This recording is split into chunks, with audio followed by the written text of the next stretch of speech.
The name inked across the creamy parchment envelope in Sister Margaret's familiar scrawl is an accusation. A skeletal finger reaching out from the past to mark her a fraud. Graye doesn't go by that name anymore. Sister Margaret knows that, of course. To see it boldly there in black and white can mean only one of two things. Either the nun was so distracted by the contents of the envelope that she slipped and made a mistake, or she did it deliberately. Neither possibility calms Graye's erratic pulse. Her morning routine is shattered. As usual, she'd picked up her mail, then stopped for coffee at the cafe below her tiny apartment before the shop was officially opened to the public. "Mr. Robbie, you're a saint," she said to the owner, who was also her landlord, when she spied the cup he left especially for her each day. "Have to take care of my favorite tenant." Graye smiled. His high opinion has more to do with the fact that she never throws loud parties than it does with affection, but that doesn't bother her. There aren't many perks of having no friends, but being in the landlord's good graces is one of them. He never charges for the coffee. Living mostly on financial aid, she can't afford many indulgences, but Graye placed a few dollars in the tip jar anyway, as she does every morning. The cup now sits forgotten on the outdoor table in front of her, growing cool in the chill of the winter air. A quiet morning is another indulgence in spite of the cold. One she normally revels in, but today her solitude is tainted by that name, an uninvited guest pushing its way into her private space. Graye's hands tremble as she pulls back the flap of the envelope, unaware that she's holding her breath. She slides out the slim contents.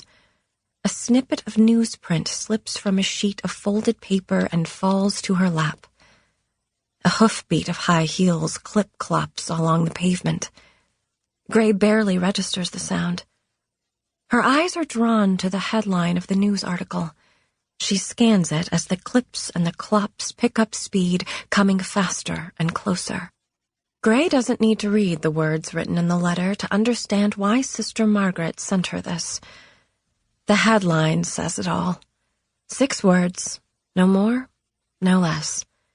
The years she's spent crafting a new life seem suddenly brittle and insignificant, her careful plans for her future no more than a child's fantasy. She fumbles for the bag at her feet, then stands abruptly, nearly upending the flimsy decorative cafe chair. The footfalls grow louder, quicker, echoing through the deserted early morning, drumming into her head. Graye stifles the urge to flee. She isn't Gracie Thacker anymore. That little girl is as dead to her as the family she once had. Graye slings her bag over her shoulder, the letter gripped in one hand, and grabs blindly for her coffee with the other. "Gracie," comes a sing-song echo from a dark closet of memories. Come out, wherever you are." She won't run like prey bounding away from a predator. She is Graye Templeton, and she has a plan. She turns as the footsteps come to a crescendo, drawing even with her. The crash that follows has an air of inevitability. In the wake of the collision, 2 women stand gaping at each other. The differences between them go beyond the coffee that drips down the front of the woman who'd been hurrying past. "Oh my God, I'm so sorry," Graye manages to say from behind the hand she holds to her mouth. The cardboard coffee cup and plastic lid have clattered to the pavement at their feet. The other woman stares at her stained clothing, her mouth hanging wide. Her eyes shine when she raises them to meet Graye's. For a moment, it looks as if she might burst into tears. Instead, the woman closes her eyes and pulls air into her lungs slowly through her nose. When her eyes open again, Graye braces herself for recriminations.